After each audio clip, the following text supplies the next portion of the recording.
Okay, our next storyteller is Mia. Mia is a Queens, New York native who never got over her first love in summer camp after he presented her with a live frog.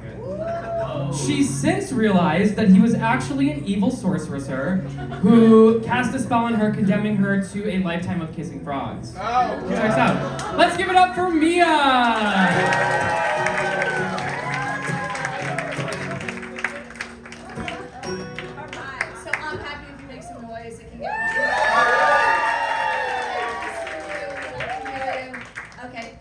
I'm visiting my family in Astoria, Queens, and it's one of my autumn in New York trips. And my friend Kat also happens to live in Astoria. So we hit a local bar that's cozy like this, except exposed brick and music at just the right level. And a bonus cutie in the corner. Now he's a short king like Jimmy, and Chase, and Buddha on Buddha. He's a short king, stocky and facial hair, I don't know, just yum, okay? So I'm checking him out, he's checking me out. He comes around the bar to where I'm hanging out with my friend Kat. And the first thing he says to me is, "Are you Italian?" Which I really don't get that often, believe it or not, even though I can't really speak without moving my hands, right? So he said he grew up in an Italian enclave in New Rochelle. And because his name is Tony, they just assumed he was one of theirs, and they treated him like family. So I'm like, okay, this is looking good for me, right? I got this Italia file, io sono italiana, and then there's my friend Kat. Now, Kat's 5'10", 5'11", and she's got the Greta Gerwig thing going on, right? And she's also hilarious. She can do this thing, she does this delivery, and she does this thing with her eyebrows where those people could do one eyebrow up and the other one just stays. I can do it if I hold one eyebrow down. And so the three of us are chatting, and I'm getting the sense that Tony's trying to feel out the situation, do I like this one? Do I like that one? Maybe I can have both. And Kat says that she struggles to date because of her height. She feels shorter guys aren't that interested. And Tony says, I can handle that. But you know what? What's weird is instead of feeling concerned that he's digging her more than he's digging me, I'm just like, I think it's so hot and so progressive that a guy isn't intimidated by a female's height, right? So we're chit-chatting. A few beers later, as in they had a few beers and I'm still milking the one beer that I ordered when I came in. Kat's like, okay, time to peace out. It's a school night. So Tony plays the "Let me walk you ladies home" card in the rough streets of over-gentrified Queens, Astoria to be exact. So we're all hanging out in front of Kat's apartment, and we're having a good time. The three of us are getting along. It's real fun. And Tony says, "Let's take the party upstairs." All right, before you all get really excited, I think the raunchy stories will come later, because Kat wasn't having it. Later, she would say, I just wasn't feeling some random drunk guy in my apartment. And apparently my standards are lower because as we're walking home to my family's brownstone, I'm like, I really want to kiss you. And he says, fuck yeah.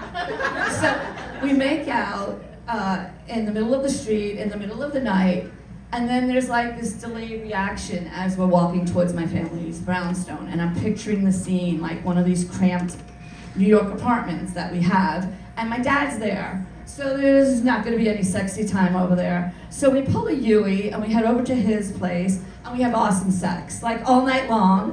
Thank you. Blowing through a box of condoms sex. And that's my PSA, safe sex, molto importante, all right? So, you can't just go unless you're 18 or, or on coke, right? So during the lulls, he would do the sweetest thing. He would roll over and kiss my cheek or spoon me. It was really sweet. There was a tenderness about it, So morning rolls around, he turns on the news, we get dressed, and we go out for bagels. Which is also nice, isn't it? So it wasn't like this, like, wham bam, thank you man. We actually had a conversation with our clothes on. And then he went off to work in Manhattan. I went home and slept. A couple of days later, I fly back to LA, right? But we exchanged digits. So autumn turns into winter, and now I'm starting to think about spring and maybe a spring fling, which ended up not happening. But I texted Tony, that made me think of him. And I was like, how you doing? So Tony texts back, how do I know you? Right? Yeah. It's even worse than like the who is this, when you know they deleted your damn contact info. It was, how do I know you? And I'm like, I didn't know how to respond, but thankfully he followed it up with, I apologize. I had head trauma and my memory is shot. And I'm like, oh fuck, that's horrible. That is so horrible. You guys are laughing, but that's horrible, right? So if any of you have been to New York in the wintertime, you know how treacherous can be, right? The worst is when like it's wet and then the temperature drops overnight. So there's this like slick of ice, right? This layer of slick ice. And then it snows on top of that, and maybe there's some yellow snow because it's New York. And you don't even know what the fuck you're stepping on, right? So dude went down and hit his head, and as if that weren't bad enough, a couple of weeks later, he got into a scuffle, which is also very New York, and he got clunked in the head. So he had, you know, what's known as second impact syndrome, and that shit can be deadly. Like, they pull athletes off the field, you know, when they have a concussion, so that doesn't happen. So he's lucky he's fucking alive, right? So maybe I'm thinking I'm playing Jesus, and maybe my ego is wrapped up in there, but I'm like, okay, it would be therapeutic for me to jog his memory, right?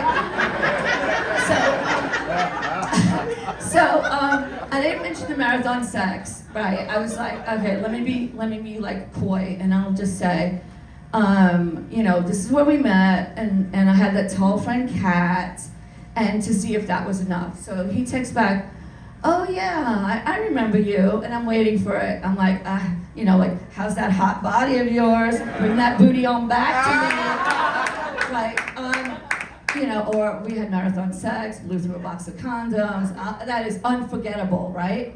But instead, and I don't know if you've ever had this happen where you don't remember something, right? But somebody tells you, a friend tells you something you did, and you're like, oh, even though you may not even remember it, you're like, oh, that's so me. Yeah, they're telling the truth, right? So that's what happened. So he said, when he turned on the news, it was the weather on Fox, and I refused to watch it. I left the room. And he's like, but it's just the weather. And I said, I don't even trust the weather report on Faux News, okay? I don't even trust the fucking weather report on Faux News, dude. And that was all he had on me. Like, that's what all that he retained from our like whole night together. So, you know what? It's as good a legacy as any, and I'm totally proud of it. So okay, quick epilogue. You know, so I never got back together with Tony. I never saw him again. But he's doing okay. He still has a job, and he just has to write everything down. You know, just like anyone else who hits middle age. You know. So thank you. All right, I'm ready for this song, Jimmy. I'm ready. Shocking in the corner, came without a warning. Is he hot? Or is he just young? I don't know. What's the move? Yeah, what's the vibe? Trying to suss out and decide if I can get a threesome or if that's not good on a school night. We fuck all night, but he leaves me with the blues. Cause all he can remember is that I'll never watch Fox News. Give it up!